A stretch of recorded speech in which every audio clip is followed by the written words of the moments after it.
बैठी रही। कोटि कोटि प्रणाम गुरुजी, आपके चरणों में इस दासी का। हाँ मैया। गुरुजी, आपसे मैं ये पूछ रही हूँ, आपकी कथा सुनकर जैसे ये होता है कि हम जो है मैंने मेहनत का पैसा खाएं, मेहनत का ही पैसा कमाएं, लेकिन हम आंगनबाड़ी कार्य करती हूँ, उसमें जैसे कुछ काम गलत तरीके से किया जाता है तो मेरा एकदम दिल बड़े ये होता है कि उस नौकरी को छोड़ दे। क्या गलत तरीके से करना पड़ता है? जैसे ये करना पड़ता है कि जो भी सामान आंगनबाड़ी में मिलता है, जैसे दाल है, तेल है, उसमें दरिया है, तो उसको जैसे ऐसा रूल बना हुआ है कि कुछ वहाँ देना पड़ता है। तो अब वो चीज़ मान लीजिए हम वहाँ बेचेंगे तभी तो चुरा कर वहाँ देंगे, यही चीज़ तो मतलब बड़ा अफसर जो है वो आपसे घूस मांगता है? जी, हर महीने हम लोगों को 1500 रुपया 2000 देना पड़ता है। तो ये पता नहीं है मुख्यमंत्री को वहाँ के? सब पता है, सारे वो सीरियल वाइज बना हुआ है। CDPO को दीजिए, सुपरवाइजर को दीजिए, बड़े बाबू को दीजिए, ऊपर तक जाता है। ये सारी इसी से ये दिल ये करता है कि ये अब नौकरी ही नौकरी है। क्या आपकी है? बस यही मैं आपसे पूछ रही हूँ। ना मैया, नौकरी तो करो पर उनको समझाओ कि भैया तुम नहीं हो भ्रष्टाचार। पाएगा, नहीं हो पाएगा गुरुजी, हर चीज गलत अच्छा किया अच्छा, ये बताओ आप ना दो तो क्या होगा फिर? तो फिर वही जांच करेंगे, तमाम तरह की जांच कर तमाम प्रणालित किया जाएगा, हमको परेशान किया जाएगा जी, बार बार चेक इन किया जाएगा। सही भी काम है तो भी उसको गलत, जहाँ 40 बच्चे हैं उसको दिखाया जाएगा कि 50 डालिए, 60 डालिए, उसका राशन है। यही हमको दिल में बहुत कष्ट होता है गुरुजी, बहुत कष्ट होता है। क्या समस्या है इस देश की कि कोई ईमानदारी से जीना चाहे तो जी ना पाए? देखो सरकारी डिपार्टमेंट की ये स्थिति है। अब ये नगर कौन आंगनवाड़ी ICDS विभाग है। अब देखिए आंगनवाड़ी भारत के कोने कोने में आंगनवाड़ी है, हर गांव में आपको आंगनवाड़ी मिलेगी। जरा सोचिए कि आंगनवाड़ी जैसे छोटे से कार्य में भी इतना भ्रष्टाचार है। ये बहन आंगनवाड़ी की कार्यकर्ता है।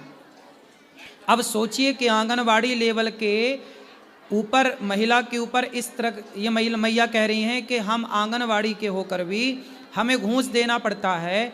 जब आंगनवाड़ी जैसे छोटे पद पर भी इतनी घूस है तो बड़े पद पर बड़े अफसर कितनी घूस लेते और देते होंगे? क्या चल रहा है इस देश में? अब बताइए, दलिया आता है बच्चों के नाम का आंगनवाड़ी में। अब जो इनके ऊपर अफसर बैठे होते हैं वो दलिया मांगते हैं कि हमारे को दलिया ला के दो, फिर वो बेच देते हैं ब्लैक में। मतलब आदमी छोटे छोटे बच्चे आंगनवाड़ी में ना, 2 साल का बच्चा, 3 साल का बच्चा, 4 साल का बच्चा, ये बच्चे जाते हैं, 1 साल का बच्चा भी जाता है। उस 1-2 साल के बच्चे का हक आता है, लेकिन ये अफसर लोग उसका हक भी खाना चाहते हैं। यही कष्ट होता है गुरुजी। और ये ईमानदारी से जीना चाहें तो फिर अभी जांच बिठा देंगे और बंद करा देंगे, ये नौकरी चली जाएगी।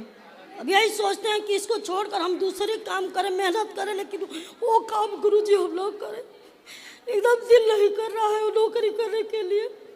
देखिए 4 साल ईमानदार आदमी कैसे रहे इस भारत में, बताओ तो। सरकार खुद नहीं चाहती कि इस देश में लोग ईमानदार रहें। बात बड़ी ईमानदारी की करती है। क्या मुख्यमंत्री और प्रधानमंत्री को ये पता नहीं है कि नीचे से ऊपर तक भ्रष्टाचार चल रहा है?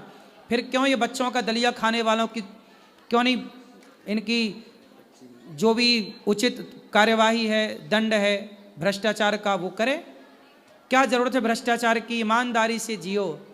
देखो मुझे सरकार 1 रुपया नहीं देती।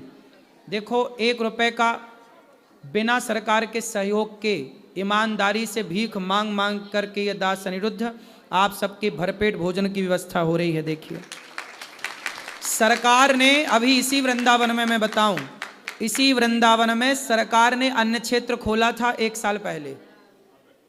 इसी वृंदावन में सरकार ने अन्न क्षेत्र खोला था, 1 महीना नहीं चल पाया। अरे रुकिए, 1 माह नहीं चला पाई सरकार।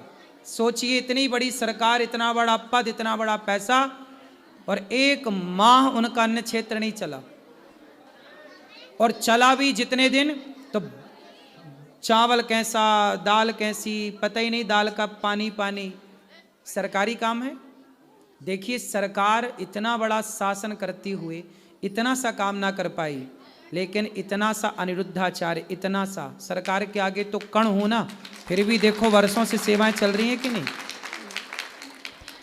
मैया ईमानदारी से जीना ही पड़ता है, आपको जीना है ईमानदारी से।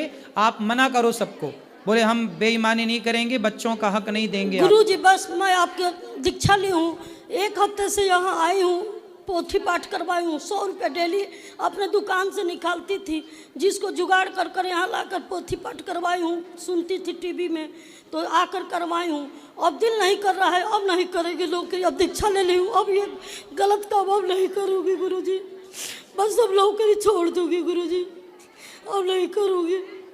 कितना मिलता है नौकरी में? 7,500 गुरु जी महीने का। जी। तो आप भी कुछ गलत तरीके से बचाती थी पैसा? नहीं, दुकान है गुरु जी घर पर, काय की? किराने की दुकान है, जनरल स्टोर की। तो किराने की दुकान से आपका गुजारा हो जाएगा? हो जाएगा गुरु जी, हम उसी में और मेहनत करेंगे। ठीक है। अब उसको बस आपका आशीर्वाद चाहिए गुरु जी।